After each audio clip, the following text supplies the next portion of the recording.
RS study में आप सभी का स्वागत है। कक्षा 10वीं एनसीईआरटी गणित में हम अध्याय 5 पढ़ रहे हैं।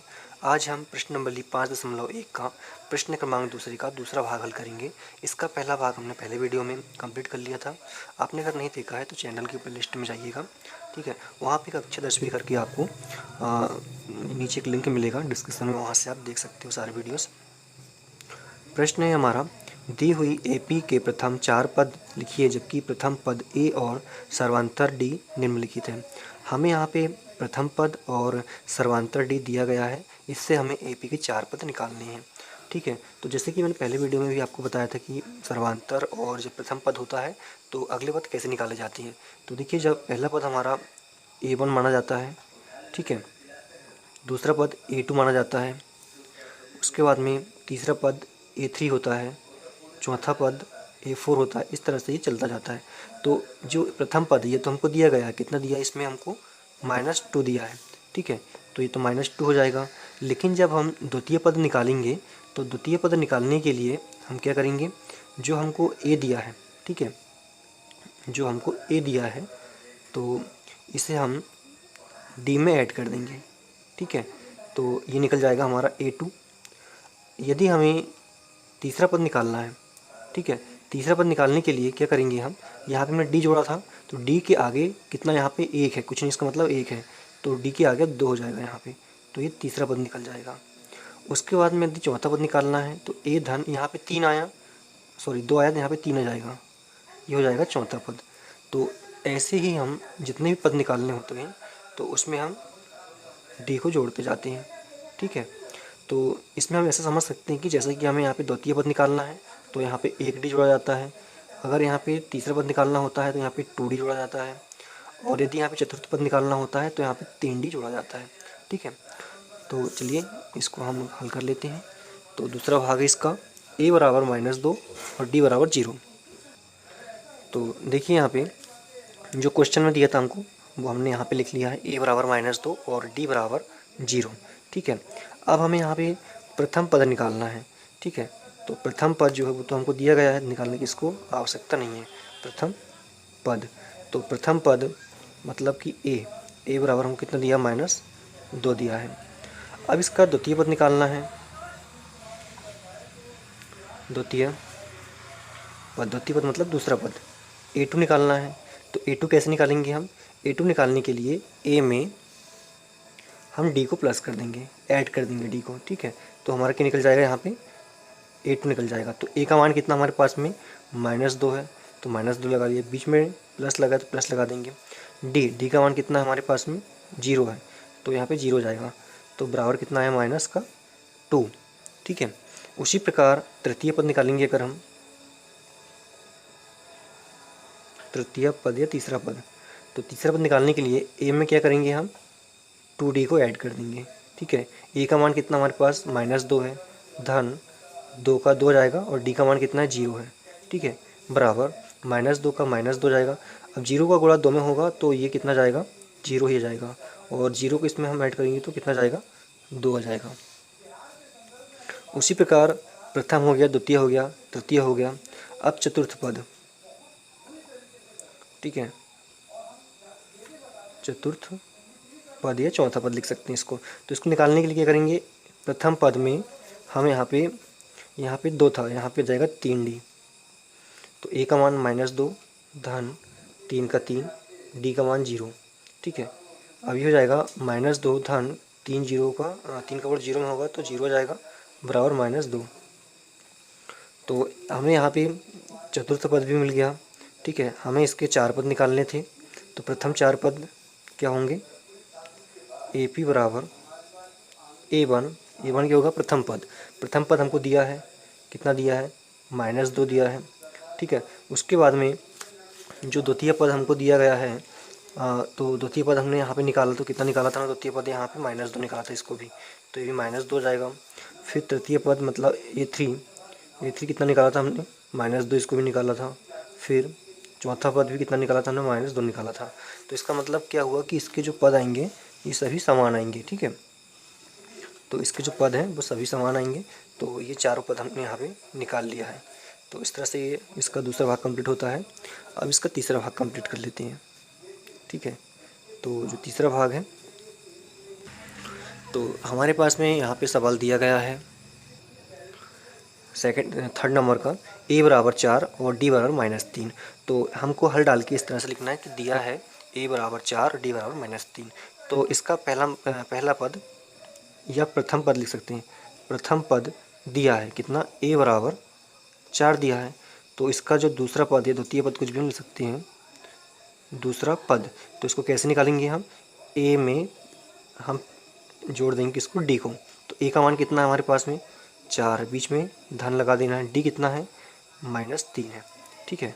तो 4 का 4, अब माइनस और प्लस का जब गुणा होता है तो ये माइनस में चेंज हो जाता है। 3 बराबर 4 में से 3 गया तो बचेगा 1, ठीक है। दूसरा पद निकाल लिया, अब आएगा तीसरा पद।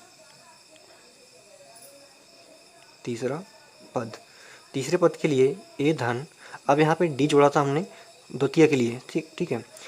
जो d है उसके सामने कुछ इसका मतलब 1 है। अब यहाँ पे हम 2d को जोड़ेंगे, ठीक है। तो a का मान कितना है हमारे पास में, 4 है, तो 4 लिख देना है। 2 का 2 हो जाएगा, 2 और d आपस में गुणा में है तो ये गुणा में जाएगा। d का मान हमारे पास में कितना है, -3 है। तो -3, 4 धन, अब यहाँ पे देखिए 2 है और ये -3 है, तो इन दोनों का गुणा हो जाएगा तो 3 दूनी 6, लेकिन माइनस का, तो ये -6 आ जाएगा, ठीक है। 4 माइनस और प्लस दोनों मिलेंगे तो माइनस हो जाएगा। 6 बराबर -2 हो जाएगा, ठीक है। उसके बाद में चौथा पद क्या हो जाएगा, a धन 3d, ठीक है। a धन 3d हो जाएगा। तो a का मान हमारे पास में 4 है, धन 3 का 3 गुणा कर देना है d से। d का मान कितना है, -3, ठीक है। तो 4 धन 3 का गुणा 3 से होगा तो ये -9 हो जाएगा। 4 माइनस प्लस माइनस 9। अब यहाँ से इसको हम घटाएंगे तो ये हो जाएगा -5। तो यहाँ पे हमने चारों पद निकाल लिया है। तो चारों पद में हमें यहाँ पे क्या मिलता है, तीसरा का जो है 1, पहला पद हमारे पास 4 दिया है, दूसरा 1 मिलता है, उसके बाद तीसरा -2 मिलता है और चौथा पद -5 मिलता है, ठीक है। तो इसको हम लिख सकते हैं, अतः a1 मतलब प्रथम पद हमको सवाल में ही दिया था, 4 था। फिर द्वितीय पद मतलब a2 हमने कितना निकाला, यहाँ पे 1 निकाला। उसके बाद में तीसरा पद a3 हमने यहाँ पे निकाला -2, और उसके बाद में हमने चौथा पद निकाला a4 -5, ठीक है। तो ये हुई हमारी समांतर श्रेणी। तो इसको हम उत्तर लिख सकते हैं, ये हमारा क्या है, उत्तर है। तो इस तरह से तीसरा सवाल हमारा कंप्लीट होता है। अब इसका चौथा भाग हल करेंगे। चौथा भाग में प्रथम पद है -1 और सर्वांतर मतलब d है 1/2। तो इसे इस तरह से लिख लेना है कि दिया है a बराबर -1 और d बराबर 1/2। तो इसका जो प्रथम पद है, प्रथम पद क्या हो जाएगा यहाँ पे, -1, ठीक है। फिर दूसरा पद, अब दूसरा पद क्या हो जाएगा, दूसरा पद होता है a धन d। तो a का मान कितना हमारे पास में, -1 है, -1 लिख देना है, धन d का मान कितना है, 1/2 है, ठीक है। d क्या है यहाँ पे, सर्वांतर है। अब देखिए यहाँ पे ये तो भिन्नात्मक संख्या हो गई 1/2, ठीक है, अंश और हर है इसमें, और ये भिन्नात्मक नहीं, इसको हम भिन्नात्मक बना लेते हैं, नीचे 1 लगा लेंगे, ठीक है। अब इन दोनों का हम लघुत्तम समावर्तक लेंगे तो 2 ही आएगा। 1 का भाग 2 में देंगे तो 2 बार जाएगा, और 2 का गुणा 1 में करेंगे हम तो 2 एकम 2 मतलब 2 ही आएगा, लेकिन ऋण का आएगा। धन 2 का भाग 2 में देंगे 1 बार जाएगा, 1 का गुणा 1 में करेंगे तो 1 ही आएगा। 1 धन का है, 1 ऋण का है, तो बड़ी संख्या ऋणात्मक है तो आंसर ऋण में आएगा। 2 में से 1 गया तो 1 बचेगा, बटी 2 हो जाएगा, ठीक है। दूसरा पद मिल गया। उसके बाद में अब तीसरा पद,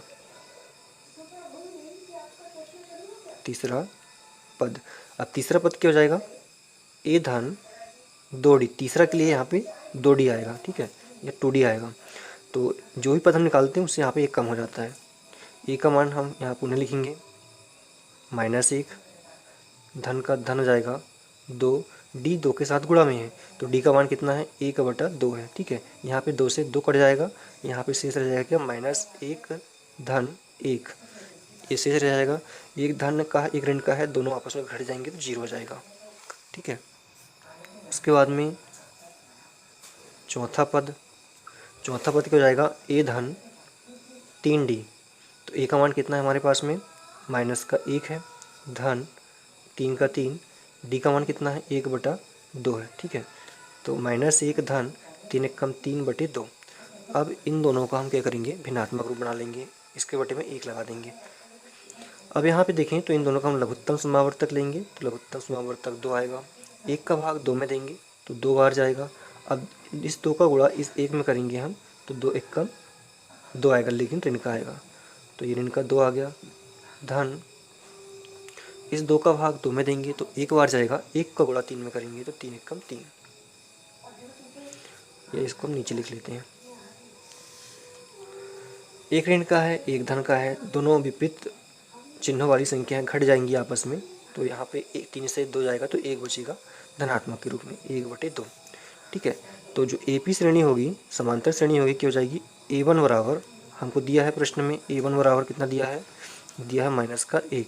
ठीक है, प्रथम 4 पद निकालने हैं तो पहला पद ये भी शामिल हो जाएगा। फिर A2 बराबर हमने यहाँ पे कितना निकाला, -1/2, तो -1/2 हो जाएगा। फिर A3 बराबर 0, तो A3 बराबर 0 कर लेना है। फिर A4 बराबर 1/2 हो जाएगा। ठीक है, इस तरह से इस प्रश्न का चौथा भाग भी कंप्लीट होता है। अब इसका पांचवा भाग हल करेंगे। तो पांचवा भाग इसका A बराबर -1.25, D बराबर -0.25 है। ठीक है, तो लिख लेना है कि दिया है A बराबर -1.25 और सर्वांतर D बराबर -0.25। ठीक है, अब इसका पहला पद या प्रथम पद कुछ भी यहाँ पे लिख सकते हैं। पहला पद मतलब ए बराबर हमको दिया है -1.25 दिया है। ठीक है, इसका दूसरा पद क्या हो जाएगा, दूसरा पद ए धन डी हो जाएगा। ठीक है, ए का मान कितना है हमारे पास में -1.25 है, धन का बीच में धन आ जाएगा, और डी का मान कितना है, माइनस का इसलिए कोष्टक में आएगा 0.25 आएगा। ठीक है, अब इसको हल कर लेते हैं। -1.25, एक धन का एक ऋण का है, तो दोनों आपस में गुणा होगी, ऋण में परिवर्तित हो जाएंगे। ठीक है, तो 0.25 आएगा। अब इसको घटा लेते हैं, तो घटाएंगे कैसे, इसको दशमलव के नीचे दशमलव आना चाहिए। ठीक है, तो दशमलव के नीचे दशमलव आएगा, तो पहले क्या बड़ी संख्या ये वाली है, सॉरी दोनों धनात्मक संख्या इसलिए जुड़ जाएंगी। ठीक है, सॉरी ऋणात्मक है दोनों तो जुड़ जाएंगी आपस में, लेकिन चिन्ह ऋण का आएगा, तो दोनों को जोड़ लेते हैं। 1.25 और यहाँ से जाएगा 0.25। ठीक है, धन 5 जोड़ेंगे 10 आएगा, 10 का 0 हासिल का 1, 2 और 2 4 और 1 5, दशमलव के नीचे दशमलव, 1 का 1 आ जाएगा। ठीक है, तो ये जाएगा 1.150। ठीक है, उसी प्रकार अब तीसरा पद निकालेंगे हम। तो तीसरा पद क्या हो जाएगा, इसका तीसरा पद ए धन 2d। तो ए का मान हमारे पास कितना है, ए का मान है -1.25, उसके बाद में धन का धन आ जाएगा 2। फिर डी का मान कितना है हमारे पास, डी का मान है -0.25, तो -1.25 प्लस, अब 2 का गुणा इसमें हो जाएगा, ऋणात्मक है इसलिए कोष्टक में लिखेंगे, 2 का गुणा 5 से होगा तो 5 दूनी 10 हासिल का 1, 2 दूनी 4, 4 और 1 5। ठीक है, उसके बाद दशमलव का दशमलव जाएगा, फिर 2 शून्य 0, इस तरह से -1.25 प्लस माइनस आपस में मिलकर माइनस हो जाएंगे 0.50। ठीक है, अब दोनों ही ऋणात्मक संख्या हैं इसलिए जुड़ जाएंगी आपस में, तो जुड़ के यहाँ पे क्या हो जाएगी, माइनस जुड़ के हो जाएगी, यहाँ पे ये हो गया 5, 5 2 7 हो गया, यहाँ पे पॉइंट नीचे पॉइंट हो जाएगा और 1। ठीक है, 1.75 आ गया। उसके बाद चौथा पद हो जाएगा ए धन 3d। तो ए का मान कितना है, ए का मान है -1.25। ठीक है, बीच में धन लगा है तो धन लगाएंगे, फिर 3 का 3 जाएगा, डी का मान कितना है -0.25 है। ठीक है, तो -1.25 धन 3 का गुणा अंदर हो जाएगा, और माइनस के इसलिए कोष्टक लगाएंगे, माइनस 3 5 15, 15 का 5, हासिल का 1, 3 दूनी 6 और 1 7 हो जाएगा, दशमलव का दशमलव, 3 शून्य 0। ठीक है, अब इन दोनों को हम जोड़ लेंगे आपस में, क्योंकि दोनों यहाँ पे पहले हल कर लेते हैं। 1.25 ऋण हो जाएगा यहाँ पे 0.75।